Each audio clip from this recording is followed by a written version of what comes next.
दो Edison did not attend school regularly, हालांकि Edison ने स्कूल रेगुलर नहीं जाते थे.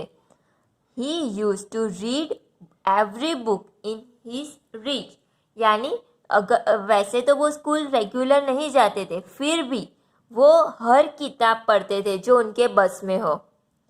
His parents were educated and refined people with a good library at home.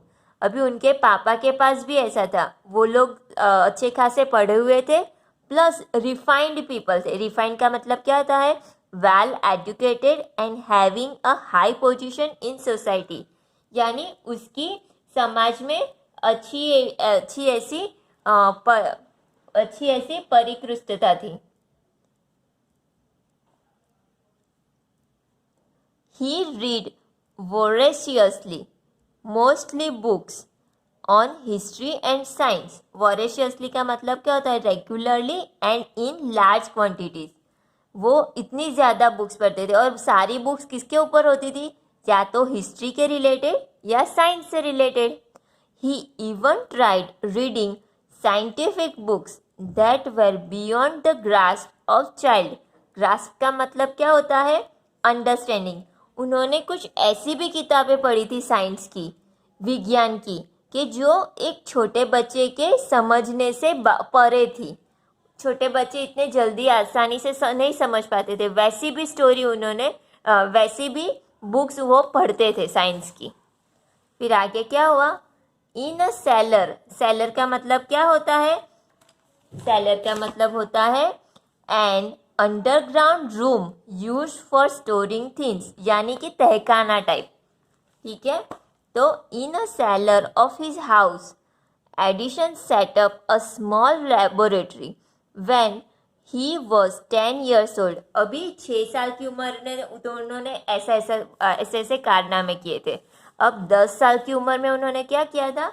उनके घर में एक तय खाना था, अंडरग्राउंड जो रूम होता है ना, जहाँ पे हम सब सारी चीज़ें स्टोर करते हैं. तो उन्होंने वो जो रूम था, सेलर था, उन्होंने उसे कन्वर्ट कर दिया. कैसे कन्वर्ट? किस में कर दिया? स्मॉल लेबोरेटरी, यानी प्रयोगशाला में कन्वर्ट कर दिया, जब वो 10 साल के थे तब. Every time he read about an experiment in a science book, he would try it in his laboratory. वो हमेशा जब भी कोई एक्सपेरिमेंट यानी प्रयोग साइंस की बुक में पढ़ते थे, तो वो डेफिनेटली वो प्रयोग अपनी लेबोरेटरी में बनाते भी थे. यानी अगर हमने ऐसा कुछ देखा कि पेंसिल कैसे बनते, वैसा कुछ पढ़ा, तो वो डेफिनेटली लेबोरेटरी में जाके पेंसिल बनाने की कोशिश करते थे. He had collected around 200 bottles of and arranged them carefully on shelves of his cellar lab. उन्होंने अराउंड यानी कि उन्होंने 200 बॉटल्स 200 बॉटल्स केमिकल्स की इकट्ठा की थी, और वो एकदम ध्यानपूर्वक शेल्फ यानी खाने पे रख देते थे, जहाँ पे सेलर लैब थी वहाँ पे, यानी अंडरग्राउंड तहखाना था, वहाँ पे वो सारी लेबोरेटरी में वो ध्यान से रख देते थे. All of them were labelled poison. अभी उस सारे पे नाम क्या लिखते थे वो? पॉइजन, यानी कि जहर. So that no one else would handle or disturb them, यानी कि अगर हम जहर लिख दे तो वैसे ही हम कोई छूते नहीं. तो उन्होंने भी ऐसी बुद्धि चलाई और ऐसा लिख दिया पॉइजन. सारी केमिकल्स की जो बॉटल्स होती है उसके ऊपर पॉइजन लिख लिया था, तो कोई भी उसे छुए नहीं और उसको परेशान ना करे. इतने बुद्धिशाली थे वो.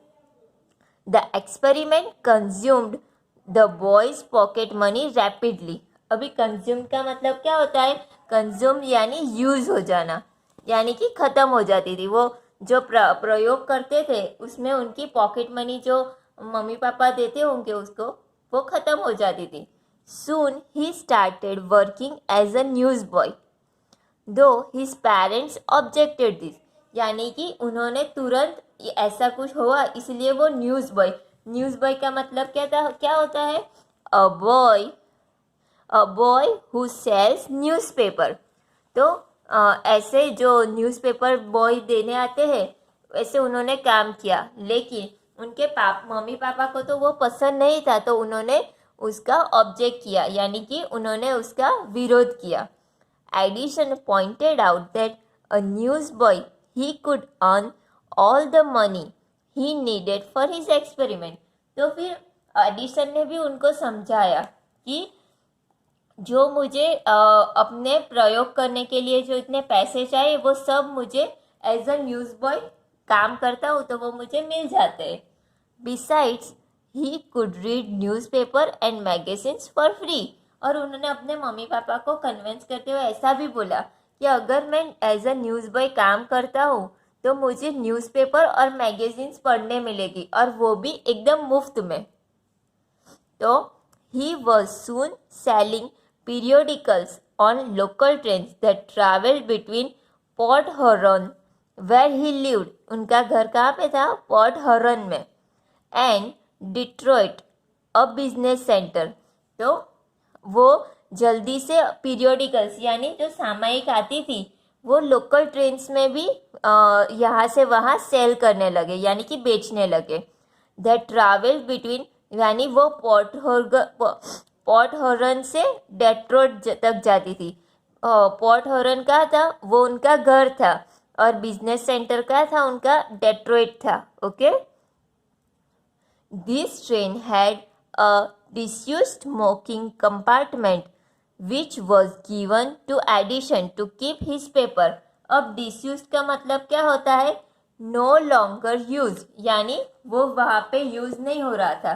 तो दिस ट्रेन, उनके पास ऐसा एक कंपार्टमेंट था, कंपार्टमेंट यानी डब्बा था जो यूज़ नहीं हो रहा था। वो किसके लिए था? एक तो स्मोकिंग, जो लोग स्मोकिंग के लिए यूज़ करते थे उसके लिए था, लेकिन वो खाली रहता था। तो उनको एडिशन को वो पेपर्स रखने के लिए उनको ये कंपार्टमेंट दे दिया था।